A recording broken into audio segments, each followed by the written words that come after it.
की रसाल बिटप वर शाखा, यहीं पर चढ़हु मदन मन भाखा। सुमन चाप निज सर संधाने, अति रिश्ता श्रवण लगिताने।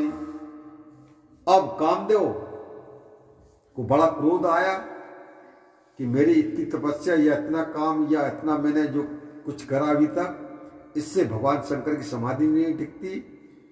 तो कामदेव क्या करता है कि आम के वृक्ष की शाखा देख उस पर कामदेव बड़ा क्रोध करके चढ़ जाता है आम के वृक्ष में, और फूलों के धनुष पर अपना बाण चढ़ाया। क्रोध से कान तक धनुष का तमंचा खींचता है कि छाड़े बिसिके विषम उर लागे, छूटी समाधि सम्मु तब जागे। भयहु ईस मन छोय विशेषी, नयन उघार सकल दिशि देखी। तुलसीदास जी लिखते हैं कि कामदेव उस समय क्रोधित होकर के एक आम के वृक्ष पर चढ़ जाता है और कठिन 5 बाण जो है शंकर जी के हृदय में छोड़ता है। तब समाधि भगवान शंकर की छूट जाती है और भगवान शंकर समाधि से जाग जाते हैं। अब शिव जी का मन बहुत चलायमान हुआ, आंख खोल करके सब ओर देखते हैं कि ये बाण किसने मेरे ऊपर चलाया है। कि सौरभ पल्लव मदन बिलोका, भयहु कोप कंपहु त्रैलोका। तब शिव तीसर नयन उघारा, चितवत काम भयहु जरि छारा। जब आम के पत्तों में कामदेव को देखा भगवान शंकर ने, तो ऐसा क्रोध किया कि त्रिलोकी कांप उठी। भगवान शंकर के क्रोध को देख करके त्रिलोकी में हाहाकार मच गया। तब शिव जी ने अपना तीसरा नेत्र भी उघारा और देखते ही काम उस तीसरे नेत्र के अग्नि से जल करके राख हो जाता है। यही कुमार संभव में लिखा है कि क्रोधम प्रभो संहर सहर्ति, अर्थात जब तक देवता आकाश से कहते ही रहे कि तब तक उस यज्ञनी ने जो शिव जी के नेत्र से उत्पन्न हुई थी कामदेव को जला करके भस्म कर दिया। कि हाहाकार भयहु जग भारी, डर पे सुर भय असुर सुखारी।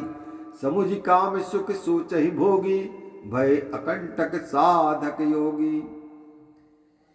तुलसीदास जी लिखते हैं कि जगत में भारी हाहाकार हुआ। काहे का?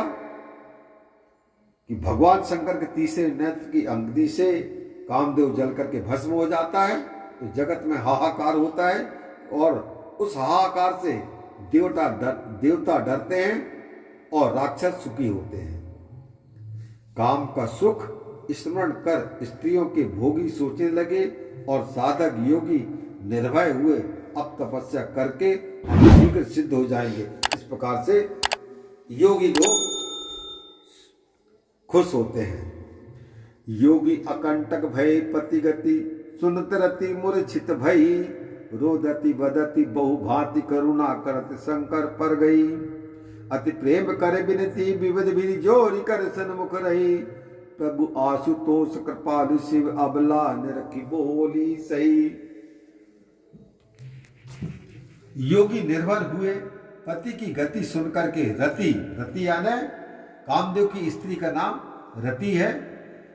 जब उन्होंने सुना कि मेरा पति भगवान शंकर के क्रोध से जल करके भस्म हो गया, तो वह रोती हुई रति मूर्छित हो जाती है और दुखी होकर के पति के प्रताप को कहती हुई भगवान शंकर के पास पहुंचती है और अधिक प्रीति से अनेक प्रकार की विनती कर हाथ जोड़ के सम्मुख भगवान शंकर के सामने खड़ी हो जाती है। और शीघ्र प्रसन्न होने वाले शिव जी उस अबला को देख करके बोलते हैं क्या कि अब तेरति तब नाथ कर हो यही नाम अनंग।